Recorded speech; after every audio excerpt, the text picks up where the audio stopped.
मंत्री जी, इस्लाम ने कब जमीन कब्जा किया ये छोड़ दीजिए। आदिवासी, गरीब मूलवासी आदिवासी की जमीन जमींदारों का कैसे हुआ? ये राज महाराजा का कैसे हुआ? क्या ये बाप के घर से लिखा के आए थे ये लोग दुनिया में? कहां से लाके आए थे?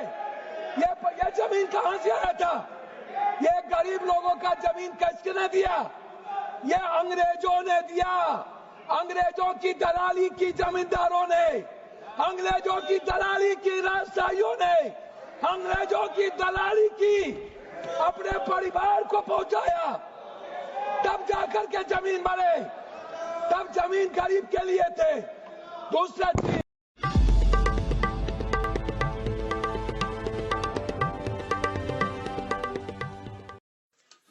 आपको घबराने की जरूरत नहीं है। सरकार से ज्यादा पैसा हमारे पास है। 9,000 बीघा जमीन था हमको, मोदी के बाबू को था। छाने छाने बदले तो हरो मिजाज रह जाऊ, रंगबाज रह जाऊ, धोखेबाज रह जाऊ, लंपट के सरदार रह जाऊ। तो भारतीय राजनीति में आपने तमाम लंपटों को देखा होगा, लेकिन इस लंपट का कोई जोर नहीं है। ठीक से देख लीजिए, छठी बार का सांसद होने का दावा, पूर्णिया का निर्दलीय सांसद पप्पू यादव, कांग्रेस का नमकट्टा सिपाही, बार बार दुरदुराया जाता है लेकिन जाता वही है। किसी जमाने में कहा करता था कि लालू यादव के मानस पुत्र हैं, लेकिन लालू यादव इसका चरित्र समझते थे। लालू जन नेता थे और ये था लालू का लठैत। तो जो भाषा सड़क पे बोलता है वही भाषा संसद में बोलता है और फिर लोगों को लगता है ज्ञान देने, क्योंकि पता नहीं किससे लिखवाया था या खुद लिखा था। जेल में रहते हुए, जेल से निकलने के बाद एक पुस्तक आती है, राजेंद्र यादव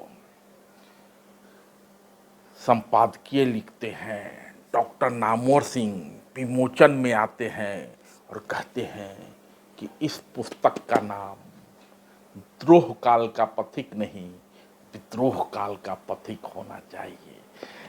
लेकिन डॉक्टर नामवर सिंह चाहे जो भी कहें, बिहार का बच्चा बच्चा इस लंपट के काले करतूत को जानता है। दिन में कुछ बोलेगा, रात में कुछ बोलेगा, कभी गरजेगा, कभी टेभका बहाएगा, कभी खुद को 900 बीघे का जमींदार बताएगा और कभी कहेगा कि हम मोदी जी के पास, मोदी के बाबू के पास पैसा है, उससे ज्यादा पैसा मेरे पास है। और कभी कहेगा कि जब अजीत सरकार हत्या मामले में तिहाड़ में बंद थे तो हमारे पास मुकदमे लड़ने के भी पैसे नहीं थे। इस पुस्तक में पप्पू यादव ने खुद लिखा है कि पहले उसके पास 100-125 बीघा जमीन था, अब सब बिक गया, 15-20 बीघा बचा हुआ है। और अभी जो झारखंड में चुनाव चल रहा था तो झारखंड के चुनाव में मंच से बोलता है कि मोदी के बाबू के पास जितना पैसा नहीं है उससे ज्यादा पैसा हमारे पास है। 900 बीघा जमीन था। और कल तो सदन में भाषण सुने ही होंगे। सड़क पे भी वैसी भाषा आदमी नहीं बोल सकता जैसा कि ये लंपट सांसद सदन में बोलता है। कहता है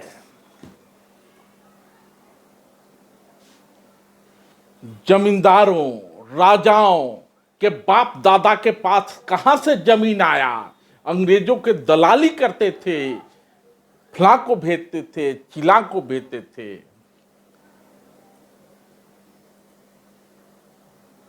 अब इस लंपट सांसद को बताना चाहिए कि जो तुम्हारे बाप दादा के पास 900 बीघा जमीन होने का तुम्हारा दावा है, हालांकि यह पुस्तक बताती है कि सब बेच चुका है, समाज कल्याण के लिए, जनता के कल्याण के लिए नोट का गड्डी दिखाते चलता है। पुस्तक बताती है, उसी की लिखी पुस्तक है कि जब मैं और जिस सरकार वाले मामले में जब पटना के सीबीआई अदालत ने तबादला कर दिया और तिहाड़ जेल भेज दिया गया, उसी समय न्यूक्लियर डील का मामला चल रहा था।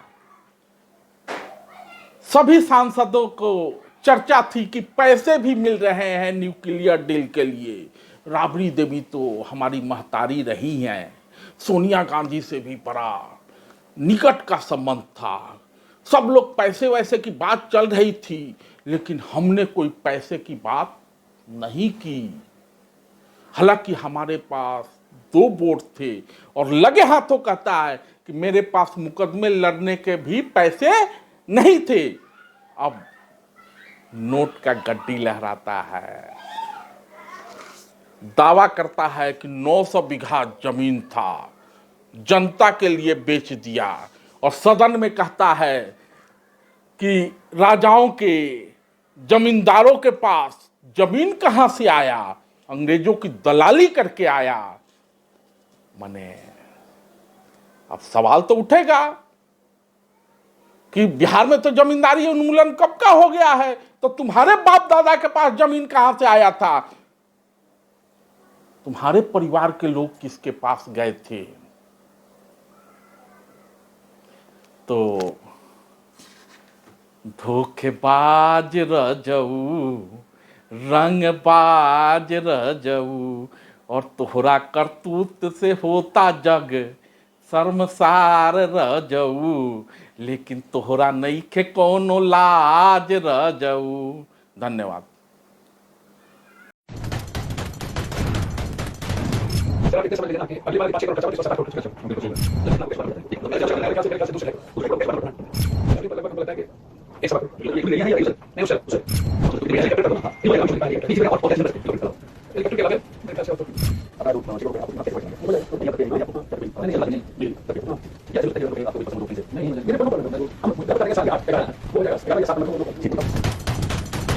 ऑपरेशन भारत वर्ष में अब बेनकाब होने वाले सांसद को आप जरूर जानते होंगे। नाम राजेश रंजन उर्फ पप्पू यादव, पार्टी जन अधिकार पार्टी लोकतंत्र, संसदीय क्षेत्र मधेपुरा बिहार, घोषित संपत्ति 8 करोड़। 1991 से अब तक 5 बार जनता ने चुनाव में जीत दिलाकर संसद भेज दी है। पार्टी बदलना इनके लिए पानी हाथ का खेल है। बतौर निर्दलीय उम्मीदवार अपना सियासी सफर शुरू करने वाले पप्पू यादव समाजवादी पार्टी से लेकर लोक जनता पार्टी और आरजेडी में भी रहे, अब अपनी अलग पार्टी बनाकर चुनाव मैदान में कूद चुके हैं। Robin hood